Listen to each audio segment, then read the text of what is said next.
જય સ્વામિનારાયણ, જય શ્રી કૃષ્ણ. અલ્પાવાણીયા ચેનલમાં તમારું હાર્દિક સ્વાગત છે. તો આજે આપણે કરીશું નાગપાંચમની વાર્તા. તો ચાલો નાગપાંચમની વાર્તાની શરૂઆત કરીએ.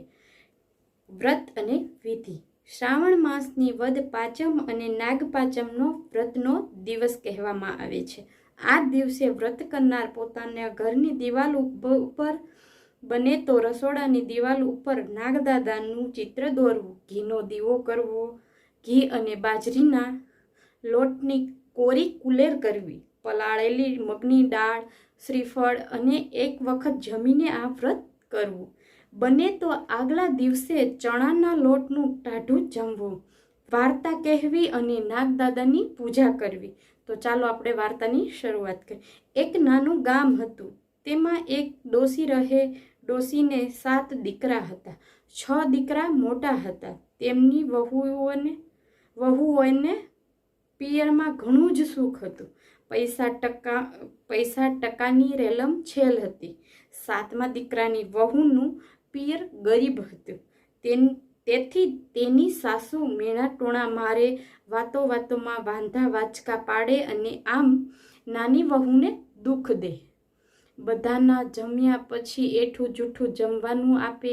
નાની વહુની બિચારીની દુઃખના દિવસો પસાર થતા હતા. એવામાં નાની વહુને સુખનો દિવસ આવ્યો. નાની વહુ ગર્ભવતી થઈ અને જેમ જેમ દિવસો પસાર થતા ગયા તેમ નાની વહુને જુદી જુદી વસ્તુઓ ખાવાનું મન થાય છે. પણ કોણ ખાવા આપે?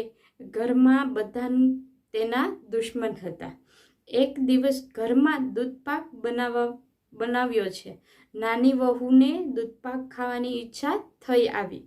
ઘરમાં નાની મોટાએ આનંદથી દૂધપાક ખાધો, પણ નાની વહુની સામે કોઈએ જોયું નહીં. બધાએ દૂધપાક ખાઈ લીધો. પછી તેના ભાગે તો વાસણનું ઠોસરું જ આવ્યું. સાસુએ કહ્યું, ઢીબા માજી, નાક અને તપેલીમાં બાળેલો પોપડી છે તે ખાઈ લેજે. નાની વહુએ બિચારીએ દૂધપાકમાં બળેલી પોપડી ઉખેડીને એક વાટકામાં ભેગી કરી અને પછી વાસણ ધોવા માટે પાણી ભરવા ગઈ. પોપડીનો વાટકો એક રાફડા પાસે મૂકીને પાણીનું બેડું ભરવા આગળ ગઈ. મનમાં એક વિચાર કર્યો કે કામકાજમાંથી પરવાળી જઈશ એટલે આ વાટકો મૂક્યો હતો ને તે આવીને વાટકો ખાલી હતો. કામકાજમાંથી પરવાળી જ્યાં વાટકો મૂક્યો હતો ત્યાં આવી તો વાટકો ખાલી હતો. રાફડામાં નાગણી રહેતી હતી. તે પણ ગર્ભવતી હતી. બળેલા પોપડાની સુવાસ આવતા તેને પોપડા ખાઈ જવાની ઈચ્છા થઈ અને બહાર આવી પોપડા ખાઈ ગઈ. નાની વહુએ વાટકો ખોલી જોતા માથું ફોટ્યું અને બોલી, ઘરની બળેલી વનમાં આવી તો વનમાં પણ આગ લાગી. બળ્યું મારું નસીબ જ ફૂટેલું છે. કોને દોષ દઉં? હશે જેણે ખાધું હશે. ભગવાન તેનું પેટ ઠારજો એવા આશીર્વાદ બોલી. રાફડામાં રહેલી નાગણી નાની વહુના આશીર્વાદ સાંભળતા ખુશ થતી બહાર આવી અને બોલી, બહેન, તારા બળેલા પોપડા હું ખાઈ ગઈ છું, પણ એ તો કહે તારે શું એવી વખા પડી છે અહીંયા લાવીને ખાવું પડે છે? નાની વહુ રડતા રડતા નાગણીને પોતાના દુઃખની બધી વાત કરી. નાની વહુની દુઃખભરી વાત સાંભળી નાગણીને તેના ઉપર દયા આવી અને તેણે કહ્યું કે દીકરી, તું રડીશ નહીં. આજથી હું તારી માં છું અને તારો ખોળો ભરવા અમે બેય આવીશું. તું તારે ખોળો ભરવાના દિવસે કંકોત્રી મોકલજે. નાગણીની વાત સાંભળી નાની વહુને આનંદનો પાર ન રહ્યો. દિવસો પસાર થવા લાગ્યા. પછી તો ખોળો ભરવાની દિવસ આવ્યો. નાની વહુએ પોતાની સાસુને ઘણા કાલાવલા કરગરીને સાસુ પાસે કંકોત્રી લખાવી અને તે કંકોત્રી લઈને મનમાં હરખાતી રાફડે મૂકી. જાઉં છું, મારી આબરૂ રાખજો, એમ કહીને નાની વહુ પાછી પોતાના ઘરે ગઈ. ખોળો ભરવાનું મુહૂર્ત આવ્યું ત્યાં તો નાગ અને નાગણી વાજતા ગાજતા વહુના ઘેરે આવ્યા. આખા ગામમાં વાત ફેલાઈ ગઈ, નાની વહુના પિયરિયા તો બહુ પૈસાવાળા છે, કેટલું બધું લઈને ખોળો ભરવા આવ્યા છે. ખોળો ભરવાની વિધિ પૂરી થયા તો સાસુને કહીને નાગ અને નાગણી નાની વહુને એમના ઘર લઈ ગયા. સમય થતાં નાની વહુને દેવના ચક્કર જેવો પુત્રનો જન્મ થયો. દીકરો તો રાતે વધે છે, તેનાથી વધારે દેહાડો વધે છે. એમ નાની વહુની સાથે નાગણી વિહાય છે અને તેના બચ્ચા મોટા થાય છે. દરરોજ દૂધ ગરમ કરી પછી બાજુમાં ઘંટડી મૂકે છે અને નાની વહુને નાગણી કહે છે કે અમે ચારો ચરવા જઈએ છીએ, દૂધ ઠંડુ થાય એટલે આ ઘંટડી વગાડજે. ઘંટડીનો અવાજ સાંભળી તારા ભાઈઓ એટલે કે નાગના બચ્ચા દૂધ પીવા આવશે. આમ દરરોજ નાની વહુ ઘંટડી વગાડે છે અને નાગણીના બચ્ચા દૂધ પીવા આવે છે. એક દિવસ નાગ અને નાગણી ચારો ચરવા ગયા હોય છે. દૂધ હજી ગરમ ગરમ હોય છે.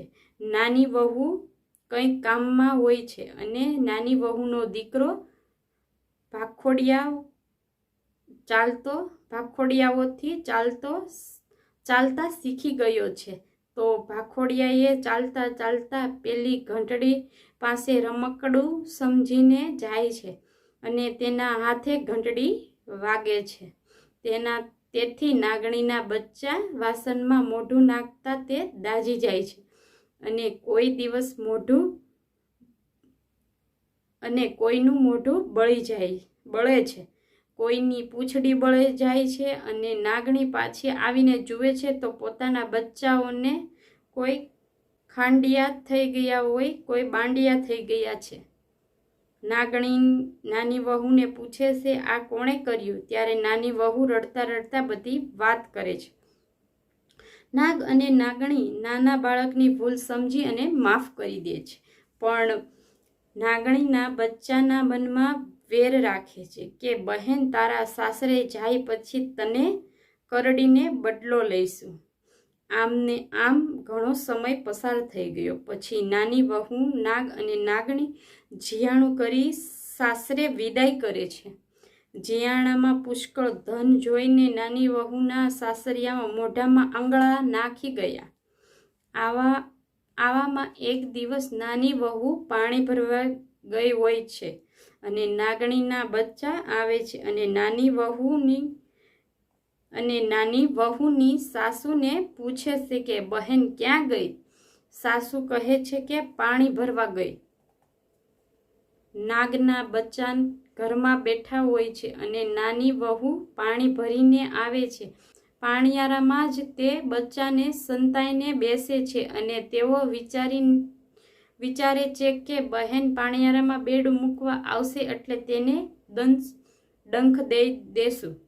નાની વહુ પાણિયારામાં બેડું મૂકવા જાય છે ત્યાં જ તેને ઠેસ આવે છે અને તરત જ તેના મોઢામાંથી સરી પડે છે કે ખમ્મા મારા ખાંડિયા બુસિયા વીરને. આ સાંભળી પેલા નાગના બંને બચ્ચા થાય છે કે બિચારી બહેન આપણા માટે કેટલી દુઃખી છે, હવે આપણાથી તેને કરડાય નહીં. તેઓ ત્યાંથી ચૂપચાપ ચાલ્યા જાય છે અને તેનું વેર ભૂલી જાય છે. સાસરીમાં નાની વહુ માનીતી થઈ ગઈ, તેથી જેઠાણીઓ વગર લાકડે બળવા લાગી. એક દિવસ નાની વહુના છોકરાએ જેઠાણીના દૂધની ટાસળી ઢોળી નાખતા જેઠાણીએ સણકો કર્યો, તું તો મોટા ઘરનો છે, તારી માને કહે વાડે ભેંસો બંધાવે. નાની વહુ રડતા રડતા રાફડા પાસે ગઈ. નાગણને મેણાની વાત કરી અને નાગણીએ બીજા જ દિવસે 720 એટલે કે 140 દૂધની ભેંસો મોકલ્યો. શામોએ જરાક કે રોષ રાખ્યા વગર અડધી ભેંસો જેઠાણીને આપી દીધી અને હૃદયની વિશાળતા જોઈ જેઠાણીઓના હૃદય પલટાઈ ગયા અને નાની વહુ સૌને ઘરમાં માનીતી થઈ ગઈ. હે નાગ દેવતા, હે નાગ દેવતા, હે નાગમાતા, હે નાગણી માતા, જેની નાની વહુને ફળ્યા એવું વ્રત કરનાર, વાંચનાર અને સાંભળનારને ફળજો. સૌને મારા જય શ્રી કૃષ્ણ. હર હર મહાદેવ. ઓમ નમઃ શિવાય. તો ફરી મળીશું એક નવી વાર્તા સાથે. ત્યાં સુધી આવજો. Bye bye. જય સ્વામિનારાયણ. જય શ્રી કૃષ્ણ.